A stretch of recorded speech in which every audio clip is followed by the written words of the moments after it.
everybody got so much going on. You don't never want, that fight could potentially shut the whole yard down.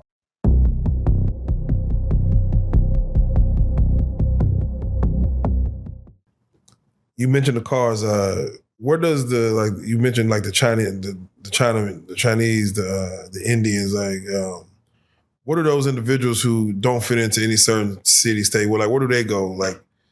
Those type of individuals, whether you Chinese, Indian, or whatever, you either gonna join whatever car, wherever you from, because no matter what you are, you're gonna have a number on your uniform. Yeah.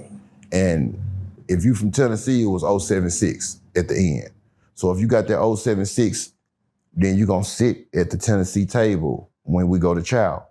Or if you don't necessarily, because you had some niggas that wasn't hot, you had some niggas that wasn't child molesters that didn't necessarily rock with the homies. Because it do be a lot of messy shit go on in the cars or whatever, niggas be hating and, you know what I'm saying, about a lot of little shit. Niggas gossip and do a lot of little sucker shit. So you got some niggas that can stand on their own, it's rare, but some niggas that stand on their own, they feel like it's a lot of suckers in the car. So they'll go sit at the independent table and they don't care nothing about it, because they know they ain't no rat, no punk or nothing like that, but they just don't want to be around whatever's going on, in the car at that time. So they'll get away from it. It's rare, but it happens. There's a show on Netflix, I forget the name of it, some lockdown show where they run an experiment to where they just say, we're gonna stop rolling the doors. We don't just keep the doors open. That means every prisoner gets to roam as free as they choose, in and out of each other's cell, do whatever. It's interesting. So it's an interesting experiment. They do it for 30 days. Just in the unit? Just in the unit. Okay. Yeah, you don't got to go 8 o'clock. You can come and go as you choose, sleep in and out of any room. The unit you was on, do you feel like that could have existed? Where you can go in any room that you want to? Just open? No, in federal prison, they can't go, because you can't even, you got to seal up with a homie. You can't, that's just like. So you don't think humans could start behaving in a situation where we could run a society where we don't have to kill each other? We don't have to fuck each other over? Well, a lot of times, for the most part, in prison, it don't never get to that. It gets to, a lot of times, it's politics. They like to try to talk it out. Violence is the last option resort because everybody got so much going on. You don't never want, that fight could potentially shut the whole yard down. Yeah. Niggas selling phones, weed, fentanyl, everything, heroin. And so if it can be talked out, it will be talked out because niggas don't be wanting their money flow to stop. Niggas don't be wanting to stop talking to their girls, So only way some shit pop off is it ain't no other option, nothing that could be resolved, and then that's when it'll go there. But 9 times out of 10, that shit gonna get talked out.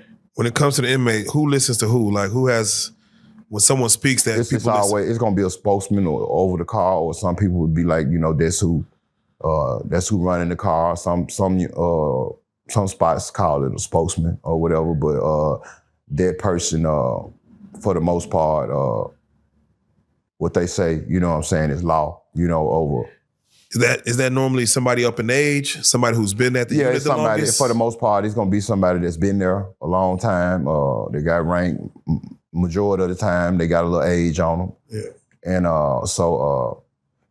but that person could get voted out as well, if they did some goofy wild shit. The car could come together and put somebody else in their position. It's just like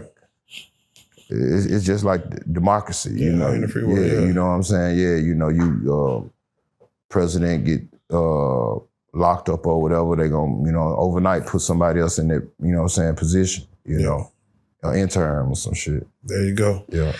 But with that being said, we never ever do these stories to celebrate going to prison. We don't try to do it to glorify. We really try to just, teach people a little learning lesson as far as having these little sit downs and these stories. With that being said, any advice you could give to any young individuals that was probably leading a life like yours to where, they might have a gun charge, they might be doing this, doing that. As far as advice you could give them is to stay out of prison, to reason not to go to that motherfucker? You know, just don't make the mistake that I made. You know, I was running track, very athletic, had scholarship offers. Don't get caught up in the street life, the fast money, the flashy cars, and you know, I still, you know, when I first got in the streets and got to doing what I was doing, selling marijuana at school, I still wanted to go to college in the beginning. I still wanted to make my grandmama and my mom proud, but I just got addicted to the fast money. And don't let the fast money or some hustling lead you down the wrong path and kind of like get you off on the exit, you know what I'm saying, which would be the wrong exit. Like, stay focused and don't try to I tried to take the shortcut. I feel like when I made my first few thousand off of some weed, I feel like if I made that money right there, they'd quit what I need to go to college for. And I feel like I was already rich. You know what I'm saying? You know, when I was 15, 16, and I made a $3,000, $4,000 profit off of some weed. I'm like, if I could keep doing that, then, you know, I'll be richer soon. But that was just me lying to myself or whatever, you know, and well, not necessarily lying to myself. I ain't know no better. I really felt like I could get rich doing what I just had learned to do. And I was laughing, basically. We used to make fun of the boys that was coming to school with their backpacks and, you know, making the honor roll and calling them lame and stupid. And the whole time we was the retarded motherfuckers, you know what I'm saying? Because those same individuals, like I said last time, you know, they living good credit, you know, no felonies, dating the same type of women drug dealers date.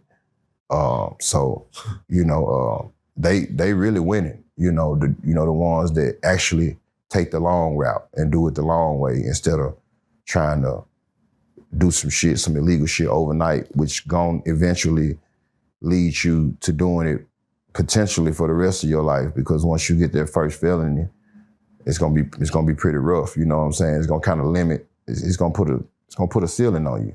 Well, when you get that felony, you know, you gotta be a bad motherfucker to be able to go past that ceiling. Once you get some felonies, you gotta be a real hustler, a thinker, or whatever, and learn how to, you know, generate, basically become your own boss, and you know what I'm saying, and make something for yourself or whatever. Because as far as like getting a good job and great jobs with violent felonies and shit, you know, for the most part, if you ain't, you know, tapped in with somebody or big weed, then that shit really unheard of. Yeah. You're gonna be working at McDonald's, Burger King, and that ain't the life that you wanna live, you know what I'm saying? Just stay in school and do that shit the right way. The street's over, you know what I'm saying? Like, it ain't no cut in the streets, man, you know what I'm saying?